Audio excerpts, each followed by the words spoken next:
No, I've lived in the U.S. when I was really young. I was not born there, but we moved there when I was very young for a couple of years for my dad's work. And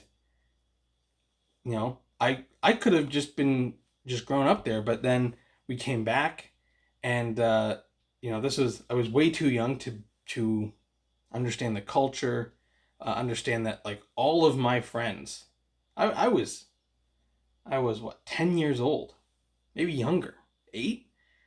All of my friends, my 8-year-old friends, had guns.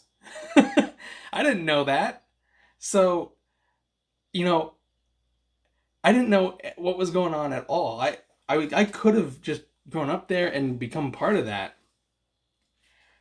And maybe, who knows where I would have ended up, in that environment. But we came back, and, like, for a while now, really when these mass school shootings start happening, just mass shootings in general, that's what really started turning me off of the US.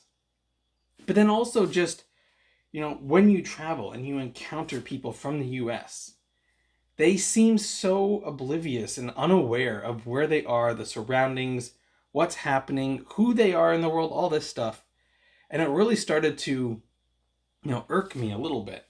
And so for a long time prior to Trump, I wasn't too happy with the US. But now since Trump, and I'm not the only one, but since Trump, I check where my food is from, what I'm buying, making sure it's not from the US. I will not go to the US. I won't fly. I won't be in a plane that goes to the US. Because I don't know what's going to happen. Like, A, I don't want to go to the US. But B, I don't know what's going to happen when you get there. What if the ice just rounds up everyone on the plane? Who knows? Don't even say that's not possible. You don't know. You don't know what's possible under this craziness. So no, I would never, I don't, obviously most people live near the US border to varying degrees, but it's true. But I wouldn't set foot over there. I don't know what's going to happen. There's all sorts of craziness that can happen. Like that's not normal. And that's why people don't want to be from the US. We do not view you guys as this beacon of light on the hill. Like, that's not who you are to the rest of the world. And I think they don't know that. And that's a problem. This US exceptionalism, every country's got it. When I was growing up, I was taught, Canada was the best peacekeepers in the world. Anytime there's a conflict in Europe or Africa,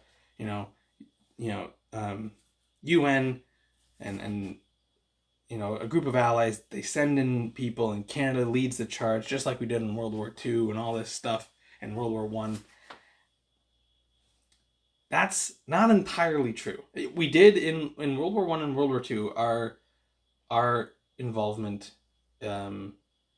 is a big deal, and I'm proud of those facts.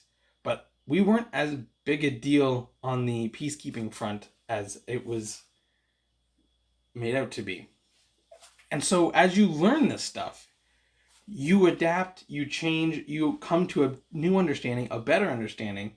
The US, people there are incapable of that. They do not know what they are to the rest of the world.